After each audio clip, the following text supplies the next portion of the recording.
We are episode 12, 20-minute showdown each week, 3 questions back and forth. I bring on a guest. We go live on Facebook. We go live on Instagram. We go live on LinkedIn.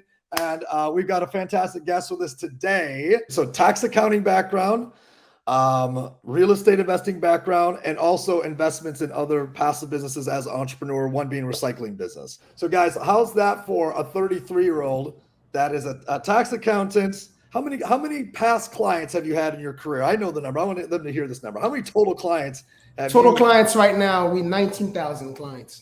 Last time we spoke, when we had dinner, the last time we spoke, from now, it's 19,000. So I grew 5,000 more. 19,000 clients he serviced. He helps them with accounting. He helps them with credit repair. He also has a recycling business. He also has real estate investments. So I want you guys to give you some context. This is a 33-year-old, and he's also a dad. You're a dad.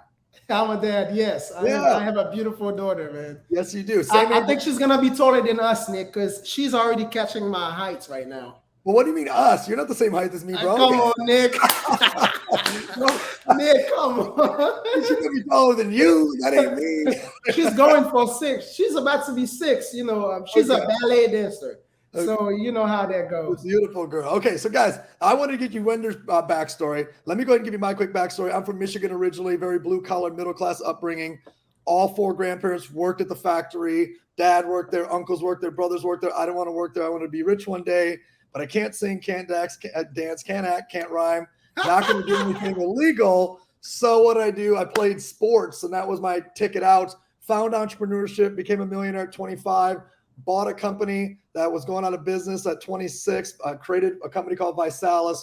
We went 19 countries, 3.5 million customers, $2 billion in sales. I created 75 millionaires on the way, and it was a rocket ship. Some of you might remember the Body by Body 90-day challenge. I currently have a sales accelerator where I bring together top sales professionals and accelerate in different industries, one of them being solar. So that is my quick backstory, and we got some good questions today for Wender. This guy's got an awesome story. So I'm going to go right to some truth of just what's going on in America here. There seems to be a lot of people bitching and complaining and whining, just this attitude of what next can be given to me, the entitlement attitude. So you came here from Haiti at 17 years old. You now have an accounting business with 19,000 clients and other businesses. How bad do these Americans have it here? How hard is it? How difficult is this life, this hard-ass life they live here in America? Being someone that came here from a third world country at 17, what's the contrast here, man? Hit these people straight. Nick, Haitians are built different. There's just one thing that I learned that we've built different. Not just Haitians, actually. I think anyone who, here's how I can describe this. Anyone who came from a different country, they moved to the newest country with a purpose. A lot of people who's young, a lot of young people who's born and raised in the U.S., they could have done more. They could have been more. A lot of people who woke up, they have food on the table, they have mom and dad that's able to help them. You're only gonna find 10% who's willing to go extra miles. But the ones that it's okay for him to just drink water and have like a piece of bread all day, and it's not a problem because his mindset already set. He already know exactly what he's trying to do. He already have dreams. You know, the goal was to get to the biggest level so you can explore your heart. So a lot of people who move from a different country, move to America, they move with a bigger purpose, and it's beyond fear, Nick. We talking about a lot. I know guys who's a multimillionaire right now, and their story being homeless in this country, it's not a problem. It's okay. They're not losing focus. I went homeless when I was 22, 23. Reason why. That's why I got involved in real estate. I took my first $15,000. I give it to my mom so she can invest it in the house. Oh, bro, that's amazing. Yeah, right. But hear me out. My stepdad, he stopped paying the rent and used the money towards something else. Then we got evicted from the property. And I was pissed because I only had $276 in my bank account. And from now on, that's all I need. That drive. My purpose started that day. And I'm like, you know what? This is not enough. Making $60,000 is not enough. I'm like, no, making 600 grand is not enough. I'm like, damn. And, you know, it's getting confused now because I'm dreaming, visualizing, talking to myself. I'm in the dirty couch, Nick. I'm at the dirty couch at my cousin's house, project apartment, and I'm thinking about $600,000. I only have 10 shorts. I only have t-shirts. I just lost what I had. Right. You know, and it's just that drive when you know you're not from there. You got here now. So I'm going to say it's back to, you said, you know, people who immigrate here, they come to America with a purpose. With a purpose. And I'm going to say that back another way to, you know, the people that I was born and raised with. It seems that a lot of folks born in America lack purpose. Purpose, yes. They lack purpose. They come here with, they're born into entitlements because they got food and they got clothes, they got everything. And then they create all these excuses as to why they can't make it and they can't win. So we're going to do a little scale real quick. Scale of 1 to 10. How rough, how hard, how bad was it in Haiti as a teenager? And scale 1 to 10, how easy is it in America? 1 to 10 Haiti, 1 to 10 America. 1 is hard, 10 is easy. Give me a scale here. So on scales 1 to 10. So if you refer 10 is hard to Haiti. No, 1 is hard, 10 is easy. Well, then I go for 0. I go 0. And I'm going to tell you why, Nick. I'm going to tell you why. Here's why I said 0. The craziest thing you can have in these type of country, you might have money. Your mom have money. Nick, you can even leave your house. You can even get out the house. You can even go and have a drink across the streets. That's the craziest thing. You might have money, but it's like you in prison. You can't move. People know your parents, they have good money. So they're going after you now because you're the guy with money. We got 20 people around you that don't have money. So if you're the only one, they're going to go after you. So now you got to learn how to move statistics. And it's one of the hardest things to do. So how easy is it then? And conversely, scale of 1 to 10, 1 being hard, 10 being easy, being successful, making money, finding opportunity in America. 600. 600. Right? So it's a 0. It was a 0 of ease, a 0 in Haiti. It's a 600 in America. 600. And, you know, you open it up with just the best statement, which is people come here to America with a purpose. And, you know, first for you it was $600, then it was 6,000, then 60,000, then 600,000. Now I know it's 60 million for you because you want that jet. We talked about that. I want my jet. I want my G700. I want my jet. That's what I want. Every day I'm dreaming about the jet, Nick. Every day. Every day. I know you are, man. All right, I'm ready for my first question. You hit me. Now, how long we been knowing each other now, Nick? 5 to 6 years. The last time I checked, you didn't have gray hair, but let's go on. Let's go on. Let's go on. Nick, what's inspired you most and why you never give up? Purpose. You actually talked about it. I'm putting the screen up because these are 2 pictures of purpose right here. This one right here is Ikigai, right? And this one right here is my personal purpose, right? So my personal purpose and then Ikigai. And then, can you pull that one down? Are you able to pull that one down? I'll read you my personal purpose. Every time I try to pull a thing down, I can never get it down. So we'll see if Chris can pull it off. Okay, so here's personal purpose. And then for you guys over here. So my personal purpose is to educate, contribute to, develop, and entertain millions of people through all forms of entrepreneurship, mentorship, speaking, and writing. So I wake up every day and say, how can I impact people through any of those, through entrepreneurship, speaking, writing, mentorship, which is what we're doing right now. And then how do I know if I'm on my purpose, if my purpose is on target? It's because I'm right in the middle of joy, impact, and revenue. So anything that I'm doing that's dead center, I'm happy doing it, I'm making an impact, and I'm making some money. That's the dead center of purpose for me. So great question, man. I appreciate it. That's how every day I wake up and say, let's do this again. Every day I wake up and say, let's go some more. Let's go harder. Let's push some more. It's purpose. So I appreciate that. Thank you for asking that question. If I was not on purpose, if I was not going after something, it would definitely be related to my kids for sure. So I don't fear about making money or being, or whatever for my kids. My kids, like, I'm not here to make money to leave it to my kids. Some people don't like this, but my job's not to give my kids money. I'm going to spend it all of it. My job is to teach them how to be entrepreneurs and how to create an impact themselves. That's my job. My job's not to make a bunch of money and hand it to their little asses. And like, no. Dad's going to spend it all and live his best life. Dad's going to live his best life. And you're along for a ride for some of that. However, I will teach you everything I know about how to go do that. So thank you for that follow-up question. I'm going to hit you with number 2. Question number 2. So Wender, question number 2. How has fatherhood changed you as a man and as an entrepreneur?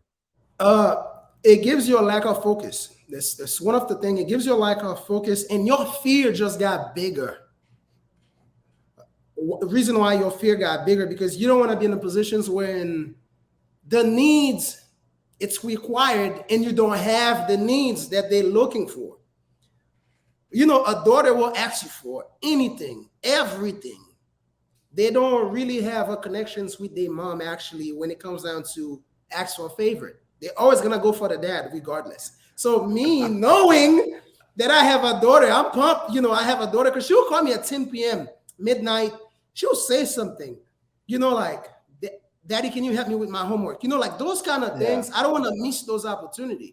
So now when I know I'm in the positions that I'm able to build 6 figures monthly, growing, it scares me if I stop making certain amounts. And now my daughter will call me and she said, Dad, I would like to, I want to change my dancing shoes. I want different things.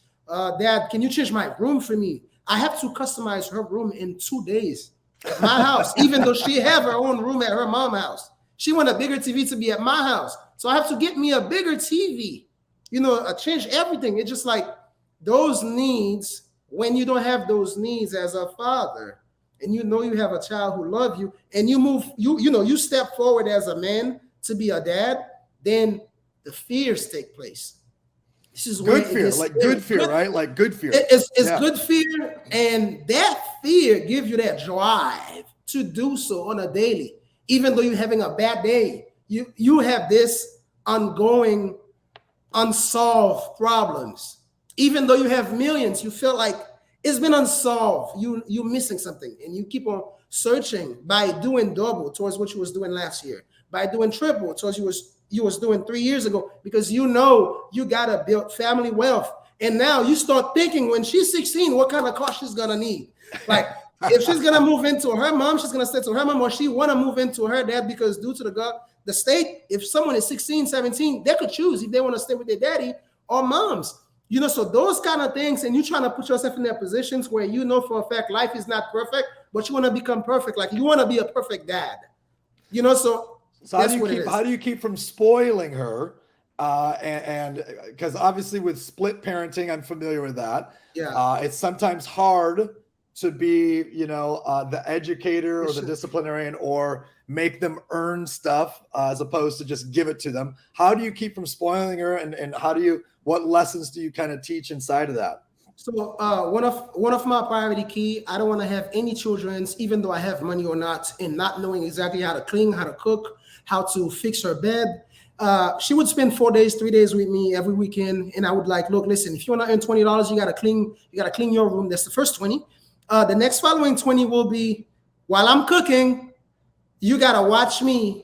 Then once I'm done, you need to clean your plate. Make sure you clean everything, clean the kitchen. So I would build the same discipline that I have when I was a little boy growing up. Sure. So growing up in a whole different country, you as a man, they teach you how to cook, they teach you how to clean, they teach you how to manner yourself. So I'm not gonna go hard on her because this is a new law, this is a new generations.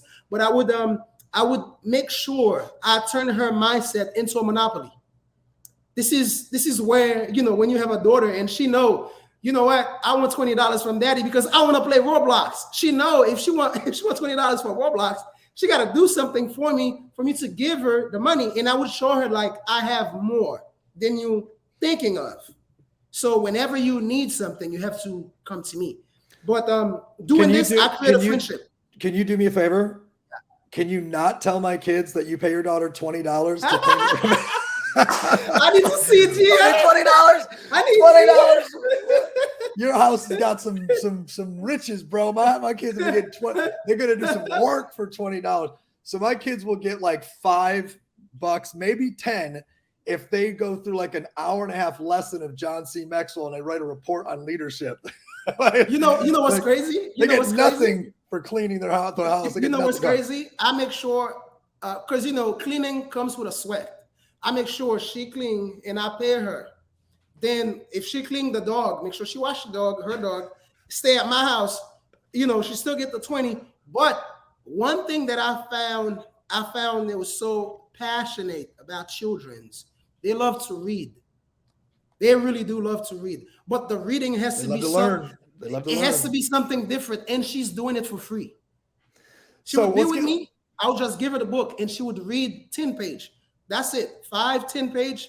Then I mark the page and I'm like, look, listen, whenever we're done, you get your money, go to the book. But she never asked for money for reading the books, so that was like very good to me. I love it. So how many of you guys out there, what's a lesson or what's a book that you recommend out there for the parents out there to give to the kids that's entrepreneurial based, leadership based? Put it in the comments. Join the conversation here. That's my fault. I was being a bad host. I was wrapped up in the convo. Get into the conversation here. What books do you recommend our kids read? Wender, hit me. Question number 2. Man, Nick, if you have 10 years right now, and in 10 years, we both know in 10 years, and a lot of people know in 10 years, our life going to change extremely big. What is the first thing you would love to do as a father so you can feel free when you're in the business journey? So I'm gonna. Can I lower it to 5 years? So my brain thinks in 3 to 5 years. 10's too far. Okay, let's go. We don't know if we're gonna be on this planet in 10 years. So 3 to 5. So I want to be able to take my kids on 30 days all around the world for 30 days in the summer. Pick a bunch of spots and just like 5 days here, 5 days here. I've done it once before. On my honeymoon, I did a honeymoon all around the world. It was like 37 days. I would love to take my 2 kids all around the world, take a month off. I've got a vision of having 5 companies that I exit all 5 of them in the next 5 years. And I'm able to earn of those exits personally $50 million off each. So it'd be $250 million, $250 million. I want to take a month off and I'll have that jet. You'll be in that jet with me. We'll share the jet, and I want to take. We might have 2 jets. I want to take it all around the world, and because I want to make sure. Giovanna was in 13 countries by the time she was 3, but she doesn't remember any of it because we were launching Europe, so she doesn't remember any of it. And so I want to be able to do that and educate them on the way, do philanthropy on the way, donate our time, build schools, do stuff that's really cool like that. So that's a really big goal for the next 5 years. Great question. Thank you. What's up, Portugal? I see you, Portugal. How are you? There's got a little hello here from Portugal, from Susanna. Portugal Woo! In the house. A Rich Dad, Poor Dad. Good book. Thanks for sharing. What else you guys got out there? We got How to Turn $100 into $1 million. That's a good one for the kids. Thanks, that's Lee. Okay, so my did I ask you 2 already? Yeah. 1, 2. Okay. 1. Third one. Okay, third and final question. You've got people that are sales professionals, entrepreneurs, solo professionals, solopreneurs, where they're one-person business owners.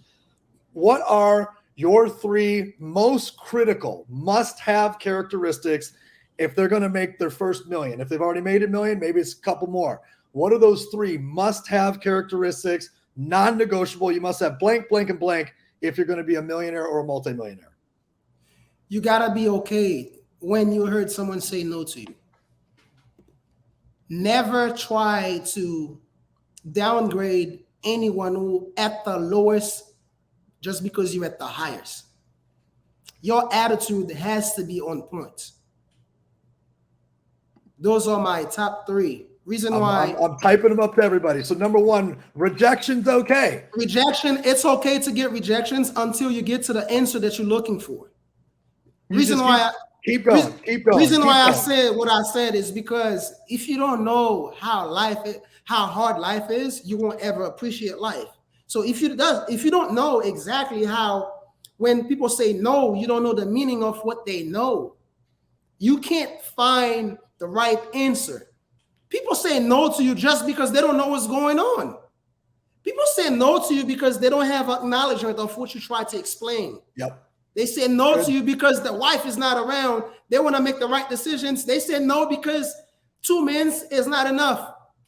He needs the queen before he can say yes. Once you learn how to accept, this is like one of my top philosophy, and it helps me grow.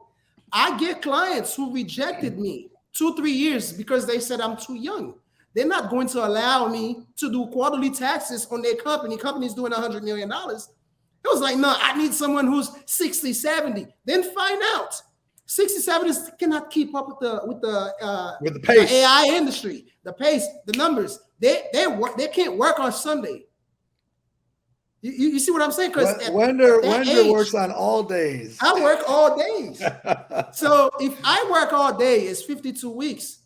I'm saving you time and money. So once they understand it, then your value went up. So rejection is okay. Number 2, attitude is everything. I heard you say. Actually, the order was stay humble. You said even when you start to get some momentums, things start to happen. You got to stay humble. Talk to me about that. Go deeper. Money teach us 2 things.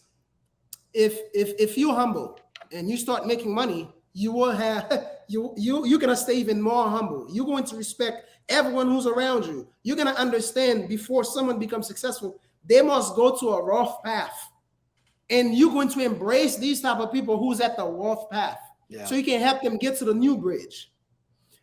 The second part, once you become an arrogant and you start making money, you're just like a horse that don't have an owner, and you're just in the jungle running around. You don't know exactly where you're going, because money can make you arrogant. Once money make you arrogant, your success, it's just a short term. It's not a long term anymore. Because the biggest money you're going to earn in your entire life, it's coming from someone that don't have nothing. It's coming from someone who's coming from the hood, someone who don't have a car, who's gonna take the bus, just because they want to work for you, just because they appreciate you, just because they see the vision, just because they see that you respect people around you. Just because you're inviting them to certain meetings, they never wish to meet all the people. Just because sometimes you might just have a meeting and you have a breakfast with them. Yeah. Just because you just shoot them a text, good words, and they have closest friend. Those closest friends never try to reach out. Just because you love to reach out, just to do a double check, now anything can happen. And that's what money teach me. Money's a magnifier, right? I mean, if you're a contributor with money, you'll be a really big contributor. If you're an asshole with money, you'll be a really big asshole. Okay. And then number 3, you said attitude is everything. Attitude is everything. Land the plane on that. A little bit more, a little deeper on that. Attitude's everything. If you're going to make it out there, y'all, talk to me. Attitude is everything. Why? You need to know how to manage anyone who show up in your face who have a bad day. Someone have a bad day and she or he walked into you having a bad day, saying anything to you, you don't have to switch. I heard the story that people said, be like water. I don't want to be like water, Nick, because we all have a different impact that we're going to make out of somebody else's life. Be like water. If someone is mad at me, I don't have to be mad at them. I could smile. I could be the opposite, So my attitude is me being the opposite and stay in the positivity path, so I can help the person have a bad day find the reason of the bad day and help this person move to a better day before I help them get to the good day. So that's why attitude is everything for me. I had to learn this when I used to say a timeshare for Steve Seagal. I was just 18, 19 years old. I was doing 2-3 jobs.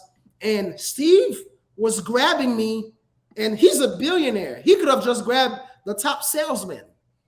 He's going down below to just grab me, put me on stage, trying to have a conversations with me, teach me how to speak on stage. I didn't even know what I was saying. I was just so afraid. But the first thing he said, look, listen, when you know someone who's making more money than you, they're on this sales floor right now. Don't be afraid. Keep the same attitude. Keep the posture. Stay nice. Smile, even though someone is having a bad day. Don't just ask why. Try to find the distractions towards that person so they can just smile. 70% out of the 100%. Then it's going to go 30. Then it's going to go to 0. So this kind of like bring me to a situations when I have a bad day, I'm excited.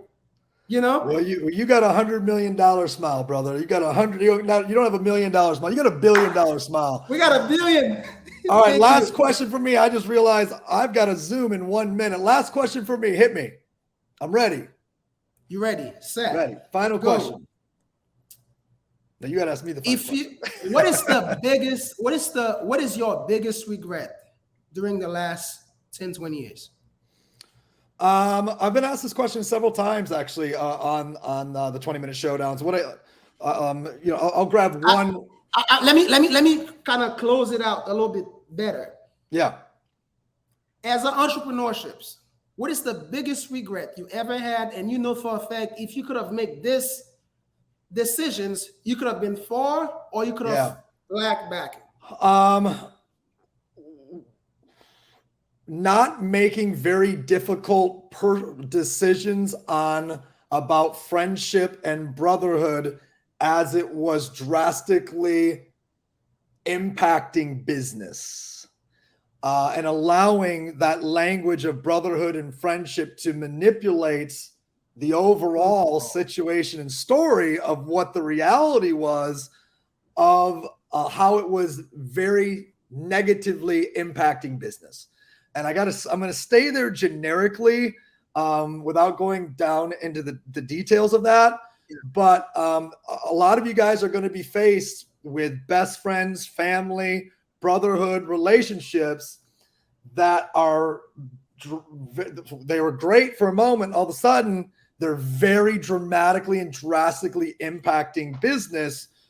But you allow the dialogue around, this is a brotherhood, so therefore this is friendship, so therefore, it strips away everything that y'all are building, right? So I think that's probably one of the greatest regrets I have in business for sure.